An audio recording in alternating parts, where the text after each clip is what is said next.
세상에서 우리가 우상을 만드는 것은 이 세상의 유한한 것을 무한한 것으로 승격시키려고 하는 그런 행위고, 또 무한하신 하나님을 이 유한한 것으로 끌어내리려고 하는 그런 시도이기 때문에 그걸 하지 마라 하는 거예요. 그래서 우상 숭배는 이 존재보다는 피조물을, 무한한 것보다는 유한한 것을, 영원한 것보다는 순간적인 것을, 또 보편적인 것보다는 지역적인 것을, 절대적인 것보다는 상대적인 것을 선호하는, 또 그런 것에게 절대적인 가치를 부여하려고 하는 그런 우리의 습성 때문에 생긴 거예요. 그래서 우상을 만들고 나면 우리가 창조주가 되는 거예요. 내가 우상을 만들었으니까. 그리고 내가 우상을, 그 신을 조종하고 통제할 수 있는 것처럼 생각하는 거예요. 그래서 이 기독교가 이 주술이나 세상의 미신하고 다른 것은요, 미신이나 주술은 나의 현세적인 목적과 이익을 위해서 이 초월을 조정하는 거예요. 컨트롤하는 거예요. 이게 주술이고, 이게 그 세상에서 미신을 믿는 거예요. 그러나 우리 기독교는 하나님이 창조 주셔서 나에게 은혜를 주시고, 내가 하나님의 뜻을 따라서 살아가야 되고, 또 하나님이 나의 창조주시라는 것을 고백하는 그런 거죠. 그래서 하나님을 제한하지 말라, 이것이 이제 우상 숭배하지 말라는, 우상 만들지 말라고 하는 건데, 사실 그 로마 캐톨릭은 그 성물이나 성상이나 신성한 물건들을 숭배하고, 또 마리아 숭배하고, 성체에 대한 숭배, 또 죽은 자들을 위한 그런 미사들도 있었는데요. 1517년 루터가 종교 개혁을 일으키면서 우리는 그런 어떤 성상을 배격하고 오직 성경으로만, 오직 그리스도로만, 오직 은혜로만, 오직 믿음으로만 이 가치를 내걸고 종교 개혁을 일으켰습니다. 오늘 이 말씀 속에서도 우리가 이해할 수 있지만은, 우상 숭배라는 건 뭐냐면 나를 위해서 만드는 거예요. 나를 위해서 존재하는 신을 만드는 거, 인간 중심이에요. 그래서 그 우상은 다른 것이 아니고 나를 위해서 존재하는 신이 우상이에요. 사실은 그 내가 만든 신이 아니고요, 하나님 우리를 만드셨잖아요. 우상은요, 내가 만든 신이에요. 그래서 내가 목적이고, 신은 내 목적을 이루는 수단으로 이렇게 부리는 거예요. 그건 하나님이 원하는 게 아닙니다. 나는 하나님의 영광을 위해서 지어진 하나님의 피조물이죠. 내가 존재하는 것은 하나님의 영광을 드러내기 위해서 존재하는 것이기 때문에 이렇게 우상을 만드는 어리석음을 범하지 말라 하는 거예요. 그 이사야서 44장 9절부터 18절에 보면요, 우상을 만드는 사람의 그 어리석음에 대해서 잘 묘사를 해놨어요. 어떤 사람이 큰 나무를 가져다가 일부는 떼어가지고 땔감으로 쓰는 거예요. 그래서 따뜻하게 하기도 하고, 또 일부는 가져다가 음식을 조려해서 먹는 데 쓰기도 하고 그래요. 그리고는 또 일부는 가져다가 잘 조각해가지고 우상으로 만들어 놓고 복을 내리라고 하는데, 그걸 보니까 참 어리석어요. 아니, 그 같은 나무 가지고 땔감도 쓰고 음식 조리하는 데 쓰는 화목 재료도 쓰면서 어떻게 거기에다가 복을 내리라고 빌어요. 그래서 그런 우상을 만드는 사람들의 그 어리석은 모습을 그 이사야서에는 잘 묘사를 하고 있는 겁니다. 그래서 이 우상을 만드는 것은 인간의 어떤 욕망이 투영된 그 신을 인간이 만드는 거죠. 그래서 우상을 우리가 섬기게 되면은 하나님 우리에게 무한한 자유를 주었음에도 불구하고 내가 그 우상의 종으로 전락을 하는 거예요.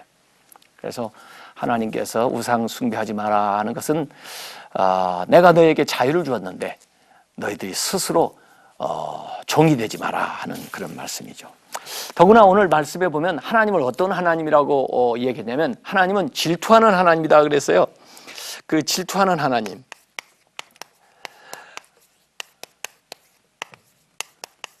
이 질투라는 말이 어디에서 원래 어원이 나오냐면 열심이라는 말에서 질러스라는 말이 나오거든요. 그러니까 하나님이 우리를 사랑하는데 아주 열심히 많으세요. 그래서 다른 존재하고 그 사랑을 나누고 싶지를 않은 거예요. 그래서 하나님은 우리가 다른 존재와 하나님을 비교하는 것도 싫어하시고요. 또 우리 인생에 있어서 하나님이 제일 중요한 자리를 차지하는 거, 거기에다가 다른 라이벌을 세워놓는 걸 하나님께서 싫어하는 거죠. 그건 마치 하나님을 못 오고는 것 같아요. 마치 우리가 배우자하고 함께 이렇게 사랑하면서 사는데 그 배우자 외에 다른 존재를 마치 배우자처럼 그렇게 사랑하고 그런다면은 그게 어떻게 되겠어요? 그래서 성경에는 다른 우상을 섬기는 것을 간음하는 것에 비유해가지고 이 얘기를 하기도 하거든요. 오늘 이렇게 하나님만을 섬기고 우상 숭배하지 않으면 복을 주겠다고 복이 약속되어 있어요. 사실 우리가 믿음으로 하나님의 은혜로 구원을 받았습니다마는 하나님이 주시는 복은 하나님의 말씀을 지킬 때 복이 임해요. 그래서 구약이 아주 중요한 복이라고 하면 신명기 28장에 많은 복이 나오거든요. 또 레위기 26장에도 보면 복이 나오고요. 또 잠언 3장에도 많은 복이 나오는데요. 그 복을 설명할 때 뭐라고 앞에 설명을 달고 있느냐면요. 내 명령을, 내가 가르치는 이 말씀을 너희들이 지켜 행하면 이러한 복이 있으리라 하고는 그 복의 내용들이 쫙 나오거든요. 그래서 그 많은 복을 우리가 참 받기를 원하는데 그 복을 받으려면요, 이 하나님의 계명을, 말씀을 먼저 잘 지켜야 그 약속들이 우리에게 주어진다는 거예요. 우상을 숭배하면 오늘 말씀에 3, 4대까지 저주를 받는다고 그랬어요. 그 3, 4대는 아마 그 당시에 대가족제도 또 이렇게 할아버지 또 아버지, 손자 이렇게 해서 3대죠. 같이 살고 있으니까 그 우상을 섬기는 영향력이 그 손주까지 이른다는 거죠. 그래서 그 악의 영향력이 미치는 거.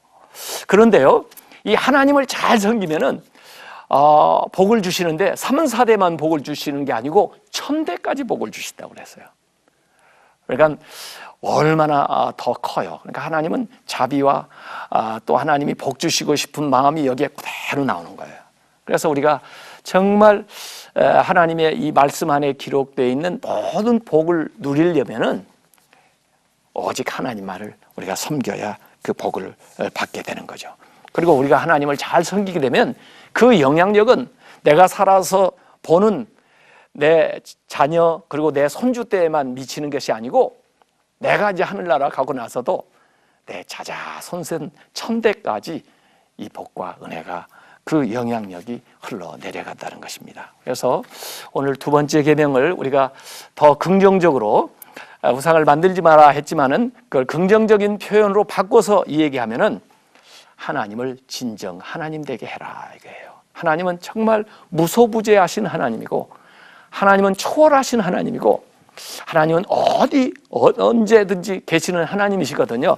그래서 하나님을 어떤 피조물이나 유한한 한정된 존재로 생각하지 말고 또 교회에서만 하나님을 우리가 섬기는 것이 아니라 항상 어느 곳 어느 장소에서든지 하나님께서 우리와 함께 하신다는 생각을 하고 눈에 보이지 않지만은 늘 삶이 하나님을 섬기고 하나님을 영화롭게 하는 그런 삶을 살아가는 거예요.